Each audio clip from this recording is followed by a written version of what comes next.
Con đường thành công của Triệu Lệ Dĩnh, từ vai phụ đến bước đột phá trong diễn xuất, khắc họa chân thực về sự chăm chỉ và kiên trì. Từ một vai phụ cho đến nữ diễn viên chính xuất sắc nhất, sự kiên cường và nỗ lực không ngừng nghỉ của Triệu Lệ Dĩnh đã viết nên một màn trở lại huyền thoại. Tuy nhiên, sau khi nổi tiếng, cô đã phải đối mặt với khủng hoảng danh tiếng do những màn trình diễn gây tranh cãi, bị gán ghép và những sai lầm khi livestream. Với những ngôi sao đang lên cùng thế hệ, liệu cô có thể tìm lại khát vọng ban đầu và đạt được thành công lớn hơn nữa? Xuất phát điểm của cô ấy khác với những người khác, cô ấy không có nền tảng học vấn chính quy, hoàn toàn dựa vào đôi tay chăm chỉ của mình. Từng bước leo lên đến tầm cao ngày nay. Tôi nhớ hồi mới ra mắt, cô ấy thậm chí còn chưa đóng vai phụ.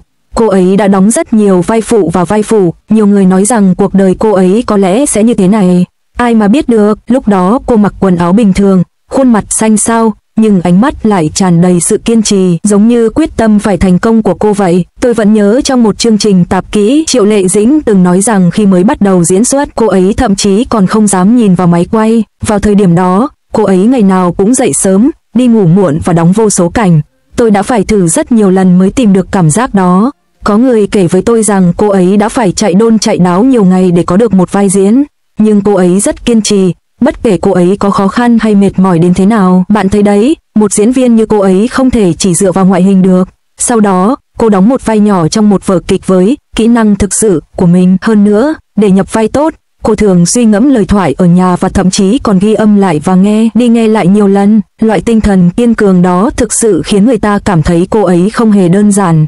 Dần dần, khả năng diễn xuất của cô cũng dần hoàn thiện. Giống như những món ăn nấu chậm, càng nấu lâu thì càng thơm. Tôi vẫn nhớ đã xem cô ấy trong vở kịch Gió thổi nửa mùa hè. Cô ấy vào vai một cô gái thầm lặng bảo vệ, và đôi mắt cô ấy ẩn chứa nhiều câu chuyện. Tôi thực sự cảm động. Lúc đó, cô vừa mới tạo dựng được dấu ấn trong ngành và giành được giải nữ diễn viên chính xuất sắc nhất. Mọi người đều nói cô là ẩn số. Nụ cười của cô lúc đó rất chân thành và ấm áp, khiến người ta cảm thấy cô không hề giả tạo, giống như một cô gái nhà bên giản dị vậy. Bạn biết đấy, cảm giác thuần khiết đó thực sự rất cảm động. Hơn nữa, kỹ năng diễn xuất của cô ngày càng hoàn hảo, lời thoại cũng ngày càng tự nhiên. Những nhân vật cô thủ vai như chính cuộc đời cô vậy. Khán giả cũng bắt đầu thực sự thích cô và cảm thấy cô là kiểu diễn viên, diễn bằng trái tim.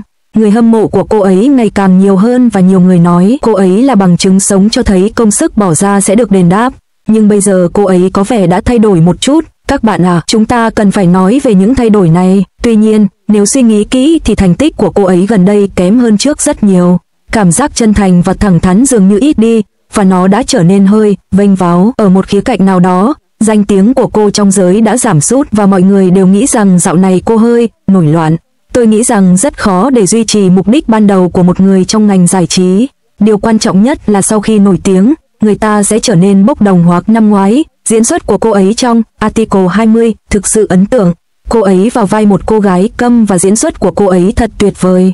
Bất cứ ai nhìn thấy nó đều có thể cảm nhận được cảm xúc tinh tế. Kết quả là, chỉ trong chớp mắt, màn trình diễn của cô trong Giang Nguyên Lộ năm nay, đã bị nhiều người chỉ trích, nói rằng cô chỉ có thể đọc thuộc lòng lời thoại. Chưa kể đến cảnh trong Hoa Hướng Dương, ai cũng cảm thấy diễn xuất của cô quá dập khuôn và mất đi hoàn toàn linh hồn ấy.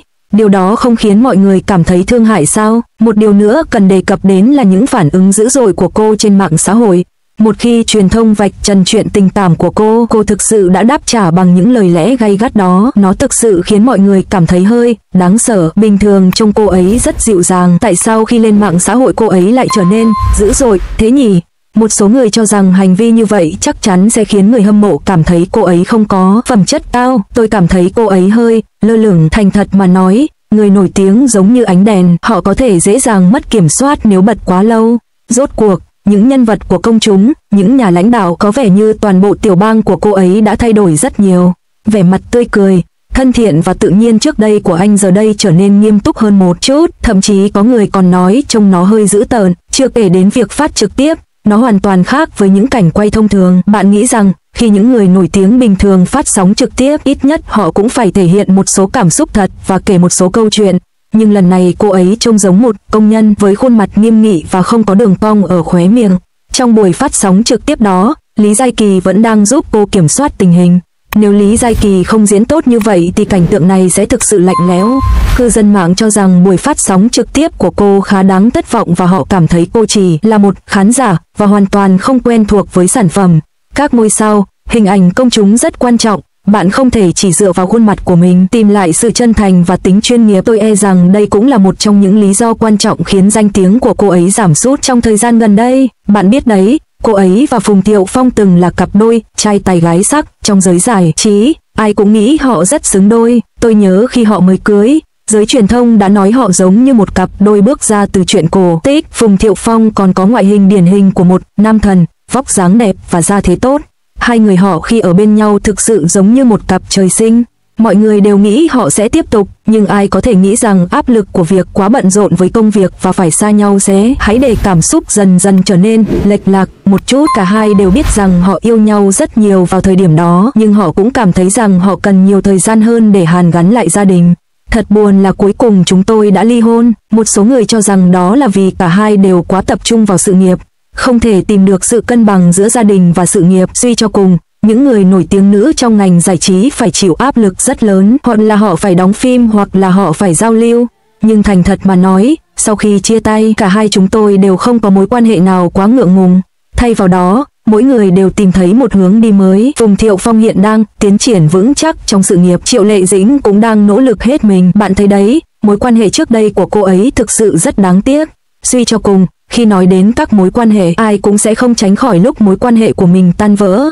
Trên thực tế, nhiều người đang âm thầm vươn lên. Ví dụ, Shin Chae-hee đã giành giải nữ diễn viên chính xuất sắc nhất tại liên hoan phim Venice 2 ngày trước. Thực ra, cô là một cô gái đến từ một thị trấn nhỏ ở Hà Cương, Hắc Long Giang, không có xuất thân hay sự hỗ trợ nào. Ban đầu, cô chỉ là một cô gái làm việc bình thường. Sau đó cô bước vào ngành giải trí, làm việc âm thầm, không quảng cáo hay tiếp thị. Mỗi lần xuất hiện trên thảm đỏ, cô ấy đều rất tự tin và sành điệu. Tôi vẫn nhớ khi cô ấy nhận giải thưởng, cô ấy đã nói rằng chỉ cần bạn có ước mơ, bạn nên dám theo đuổi nó. Bạn thấy đấy, điều quý giá nhất ở một diễn viên như vậy chính là ý định ban đầu của họ, không giống như một số người chỉ trông cậy vào giao thông và scandal. Thành công của Shin Chae-hee thực sự khiến tôi cảm thấy rằng chỉ cần bạn kiên trì và làm việc chăm chỉ. Hơn nữa, Dương Mịch đã thay đổi trong 2 năm qua. Cô từng mang đến cho mọi người cảm giác là một quý cô dịu dàng, nhưng mùa hè này cô đã đóng vai chính trong bộ phim Life of Boating. Cô vào vai cô gái thôn quê một cách giản dị và tự nhiên, hoàn toàn thay đổi ấn tượng của mọi người. Kiểu diễn xuất đó thực sự là không có đánh giá tiêu cực. Nhìn xem, các nữ diễn viên trẻ hiện nay đều đang nỗ lực hết mình để vươn lên. Triệu Lệ Dĩnh cũng không ngoại lệ, cô ấy cần phải nhanh chóng lấy lại tinh thần. Cuối cùng, trong ngành giải trí, câu nói đó vẫn như vậy. Chỉ cần trong lòng chúng ta hiểu, chúng ta sẽ khiêm tốn và làm việc chăm chỉ. Nếu không, chỉ dựa vào lời nói và sự cường điệu. Tôi hy vọng Triệu Lệ Dĩnh có thể điều chỉnh lại tâm lý và tìm lại ý định ban đầu của mình.